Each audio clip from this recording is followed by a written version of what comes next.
यौन शोषण के आरोप में सीतापुर कारागार में पिछले 46 दिन से बंद सीतापुर से कांग्रेस सांसद राकेश राठौर की आज सुबह रिहाई हो गई। ये रिहाई उन्हें उच्च न्यायालय लखनऊ और सीजेएम कोर्ट सीतापुर से जमानत मिलने के बाद संभव हो सकी। जेल से बाहर निकलने पर मीडिया कर्मियों से बातचीत करते हुए उन्होंने अपने ऊपर लगे सभी आरोपों के बारे में कहा कि जल्द ही दूध का दूध और पानी का पानी आपके सामने होगा। वो लगभग 2 माह जनता के बीच रहकर जनता की सेवा नहीं कर पाए, इसका उन्हें मलाल है। अब वो जनता की दिन रात सेवा करके इसकी भरपाई करने का प्रयास करेंगे। स्वयं की जमानत पर रिहाई होने के बाद सांसद ने ईश्वर सहित अपने सभी समर्थकों का आभार व्यक्त किया कि सभी लोगों ने उनके लिए दुआएं की। मीडिया के कुछ लोगों द्वारा उनके रेप कांड का आरोपी कहे जाने पर सांसद की ओर से ऐसे शब्दों को लेकर थोड़ी सी असहमति जाहिर की गई। सांसद की रिहाई से उनके सभी समर्थक सहित पूरे इंडिया गठबंधन खेमे में खुशी की लहर दौड़ गई। इस अवधि में पार्टी द्वारा उचित सपोर्ट न करने के मीडिया के सवाल पर उन्होंने कहा कि ऐसा बिल्कुल नहीं है। राहुल जी ने इस दौरान उनके परिवार से कई बार बात की। वो स्वयं इस मामले को राजनीतिक रंग देना नहीं चाहते थे। सांसद ने कहा कि सत्ता पक्ष की कोशिश थी कि इस प्रकरण को राजनीति के रंग में रंग दिया जाए, सो वो इस मामले से बचकर रहना चाहते थे। ब्यूरो रिपोर्ट, एलिस न्यूज। सर जी, एक ये आज जो जमानत हो गई आपकी जी, लगभग 50 दिन के करीब हो गए हैं। जी जी, क्या कहेंगे आज पूरी सबका बहुत बहुत धन्यवाद। ईश्वर का लाख लाख धन्यवाद, लाख लाख शुक्र।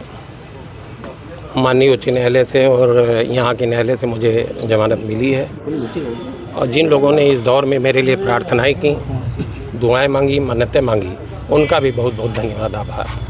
एक बहुत बड़ा आरोप और इतने दिन का काटना हुआ, कैसे क्या देखते हैं? क्योंकि बहुत बड़ी ये वो लगा था जिसको लेकर काफ़ी आपके लिए मतलब परेशानी भी रही, परिवार भी परेशान जो आरोप हम पे हैं, उस आरोप के लिए किसी ने मेरे लिए कड़ी से कड़ी सज़ा मांगी है।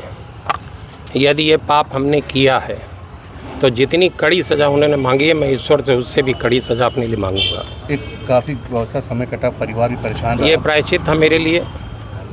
किसी की तकलीफ के दौर में, प्रताड़ना के दौर में, दुख और अपमान के दौर में हम उस वक्त को सहज नहीं पाए, इसलिए प्रायश्चित का समय था मेरे लिए। षड्यंत्र कहेंगे? सब दूध का दूध, पानी का पानी जल्द आपके सामने होगा। सांसद जी, पार्टी का भी देखा जाए तो सपोर्ट एक वो ऐसा नहीं रहा जैसा रहना चाहिए। राजनीतिक आप समझ रहे हैं, मैं पार्टी का सपोर्ट इसमें डालना नहीं चाह रहा था। राहुल जी के कई बार मेरे परिवार के लोगों से बात हुई। मैं यहाँ जेल पे किसी को मुलाकात करने के लिए नहीं चाहता था कि उनको तकलीफ़ हो, और मैं इसको राजनीतिक इशू नहीं बनाना चाहता था, क्योंकि विपक्ष चाहता था कि ये राजनीतिक इशू बने। पूरी पार्टी साथ है और हर तरीके की उनका समर्थन हमें मिला है। Thank you. ठीक है, धन्यवाद। Okay sir. वही अलाउंस करिए, नहीं वही। सबका बहुत बहुत धन्यवाद, सबका बहुत बहुत आभार। ईश्वर का लाख लाख धन्यवाद, आभार। और उन लोगों का भी बहुत बहुत धन्यवाद, आभार, जिन्होंने इस दौर में मेरे लिए प्रार्थनाएं की, दुआएं मांगी और मन्नतें मांगी। सबका बहुत बहुत आभार, धन्यवाद। जनता में काफ़ी खुशी है क्योंकि आप की रिहाई हो गई है। 46 दिन आपने जेल में बिताए, और क्या कहना? इस तरीके से सेवा कर रहा था लोगों के लिए। 2 महीने में क्षमा चाहता हूँ कि 2 महीने लोगों के बीच नहीं रह पाया और उनकी सेवाओं से विरत रहा, जिसके लिए मुझको चुन के भेजा था। पूरी ताकत से, रात दिन पूरी शिद्दत से फिर से उन्हीं की सेवा में। तो भैया को बैठे